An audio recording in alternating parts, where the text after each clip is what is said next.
ఒక్క నిమిషం బాస్, మిగతా విషయాలు శ్రీనివాస్ యాదవ్ గారు చెప్తారు. ఒక్క నిమిషం. ఎల్లుండి అవతల ఎల్లుండి ఉంది కదా. ఇప్పుడు ఒక 35 సంవత్సరాలు అవుతుంది నేను రాజకీయాల్లోకి వచ్చి. మీకు ఎప్పుడైనా కానీ రాజకీయాల్లో లోకల్ బాడీస్ అనేది ప్రభుత్వానికి వన్ సైడ్గా అంటే అద్భుతమైనటువంటి పరిపాలన ఉన్నప్పుడు వన్ సైడ్ ఎలక్షన్ జరుగుతాయి. అయితే కొన్ని టీవీ ఛానల్లో పేపర్లో కూడా నేను ఈ సందర్భంగా రిక్వెస్ట్ చేస్తున్నా, పొద్దుటి నుంచి చూస్తున్నా, war one side war one side war one side అని. మరి గతంలో బీఆర్ఎస్ ప్రభుత్వం 2 సార్లు లోకల్ బాడీస్ ఎలక్షన్ జరిగినప్పుడు రేపు ప్రెస్లో మీరు ఏదైతే ప్రింట్ చేయబోతారో అది కూడా చేయండి. వారు వన్ సైడ్ అంటే ఎట్లుంటుందో దాన్ని బట్టి తెలుస్తుంది. రెండోది, ఎప్పుడు కూడా కేసీఆర్ గారు ముఖ్యమంత్రి ఉన్నప్పుడు వారు కానివ్వండి, లేకపోతే కేటీఆర్ గారు, హరీష్ రావు గారు, జిల్లా మంత్రులు కావచ్చు, ఎవరు లోకల్ బాడీ ఎన్నికలలో పార్టిసిపేట్ చేయలే.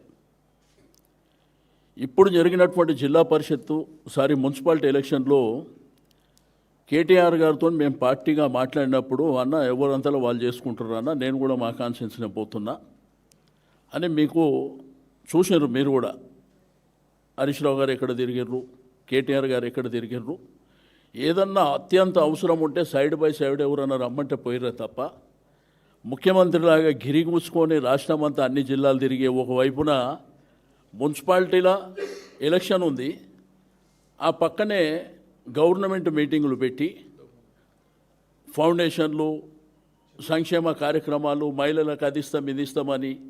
రెండోది, ప్రభుత్వ అఫీషియల్ ప్రోగ్రాంలా ముఖ్యమంత్రి గారు, కలెక్టరు, అధికారులందరూ ఉంటారు. అందులో బూతు మాటలు మాట్లాడు, అధికార కార్యక్రమాలలో బూతు మాటలు మాట్లాడడమే అత్యంత తప్పు.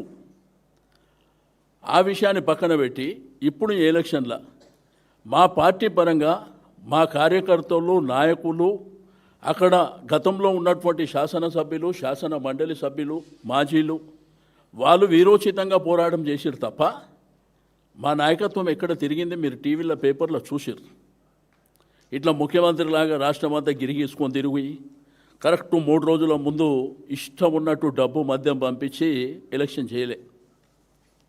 రెండోది, గీటున ఏంది, అద్భుతమైనటువంటి పరిపాలన ఉంటే ఎవరు పోకున్నా కానీ ఆ పార్టీని, ఆ ప్రభుత్వాన్ని ఆదరిస్తారు. గతంలో మేము అది చేసినాం. మీరు ఎవరైతే డబ్బా కొడుతున్నారో వారు వన్ సైడ్ అని అది కూడా ప్లే చేయండి. 2 సార్లు కేసీఆర్ గారి నాయకత్వంలో జరిగినటువంటి ప్రభుత్వంలో మేము మున్సిపాలిటీలు ఎన్ని గెలిచినాం, కార్పొరేషన్లు ఎన్ని గెలిచినాం, జిల్లా పరిషత్ ఎన్ని గెలిచినాం, అవి కూడా మీరు చూపండి. అది కాకుండా దీన్ని వార్ వన్ సైడ్ ఎట్లా అంటారండి? 85 నుంచి 90% గెలిస్తే వార్ వన్ సైడ్. కార్పొరేషన్లు ఎన్ని ఉన్నాయి? మేజర్ కార్పొరేషన్లు నిజామాబాద్లో గెలిచిర్రా, కరీంనగర్లో గెలిచిర్రా, మహబూబ్ నగర్లో గెలిచిర్రా, కొత్తగూడెంలో గెలిచిర్రా, ఒకటి నల్గొండలో గెలిచారు. రెండోది రామగుండం గెలిచారు. మూడోది మంచిర్యాల కూడా గుడ్డిలో మెల్ల. ఏ కార్పొరేషన్ మీరు గెలిచారు?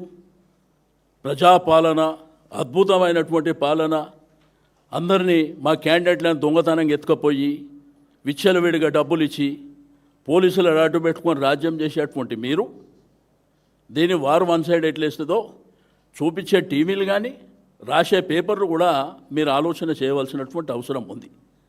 వారు వన్ సైడ్కు డెఫినేషన్ చెప్పవలసినటువంటి అవసరం ఉంది. నేను నిన్ననే చెప్పిన, ఇది గెలుపు కానే కాదు. ఇప్పుడు కేటీఆర్ గారు చెప్పినట్టు ఎన్ని దగ్గర అంగుంది ఈ దొంగరాత్రి. ఇప్పుడే మేము ఆడ కూర్చున్నప్పుడు పోలీసు వాళ్ళు గెలిచిన వాళ్ళు ఎత్తుకపోతున్నారు. ఇక్కడ నన్ను జరుగుతుందా? కాబట్టి ఇవన్నీ శాశ్వతంగా నిల్వవు. నేను రాజు, నేను మంత్రి, ఇవన్నీ చూసినాం సార్. మేము ఈ మన భారతదేశంలో మహాభారతం చూసినాం, రామాయణం చూసినాం, ఎన్నో చూసినాం. కానీ ఒకటి మాత్రం గుర్తుపెట్టుకోండి, మొన్న జరిగిన పంచాయతీ ఎన్నికలు కానీ, ఈరోజు జరిగిన మున్సిపల్ ఎలక్షన్ కానీ, ఈ రిజల్ట్స్ కానీ మీ పరిపాలనకు ఈ రిజల్ట్స్ అనేది గీటురాయిగా లేదు. మీరు అది గమనించుకోవాల్సినటువంటి అవసరం ఉంది. మీ విర్రవీగేటువంటి మనస్తత్వాలకు. ఖమ్మంలో ముగ్గురు విర్రవీగారు. కొత్తగూడ మేజర్ కార్పొరేషన్ కదా, చిన్న చిన్న మున్సిపాలిటీలు ఎన్ని గెలిచినా మేజర్ కార్పొరేషన్ కొత్తగూడమే కదా. ఎన్ని వచ్చినాయి?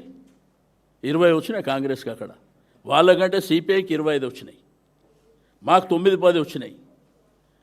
కాబట్టి ఒళ్ళు దగ్గర పెట్టుకొని మీ ప్రభుత్వం పరిపాలన చేసి ప్రజల మన్ననాలు పొందాలి. అంతేగాని ఎలక్షన్లు రాగానే దౌర్జన్యపూరితంగా డబ్బులు ఇచ్చేసి పోలీసులను అడ్డం పెట్టుకొని మా ఇష్టానుసారం చేసుకొని పోతామంటే అసలు ఎక్కడైనా కానీ పక్క తెలుగు రాష్ట్రాలు తీసుకోండి, ఒక ముఖ్యమంత్రి ఎప్పుడన్నా లోకల్ బాడీ ఎలక్షన్లో తిరిగింది చూసిరా? పంచాయతీ ఎలక్షన్లో కూడా తిరిగిండు కదా. మళ్ళీ ఆ రోజు 35-40% మాకే ఓటు బ్యాంక్ వచ్చింది కదా.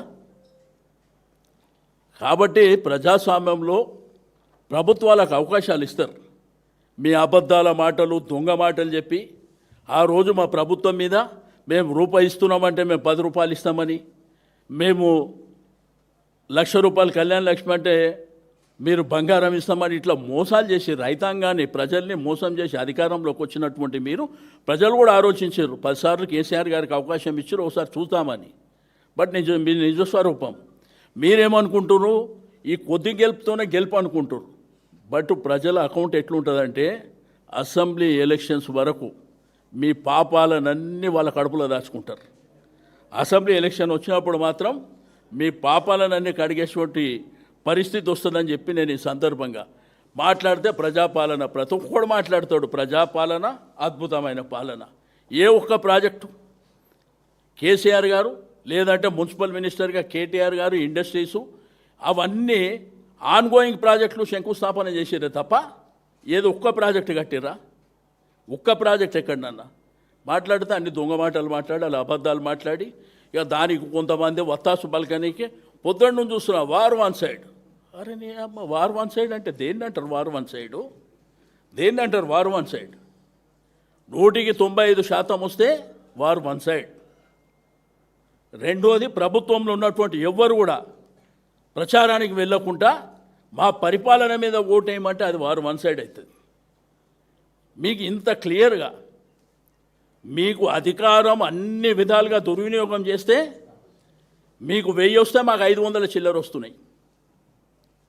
ఇది క్లియర్ కట్ కదా.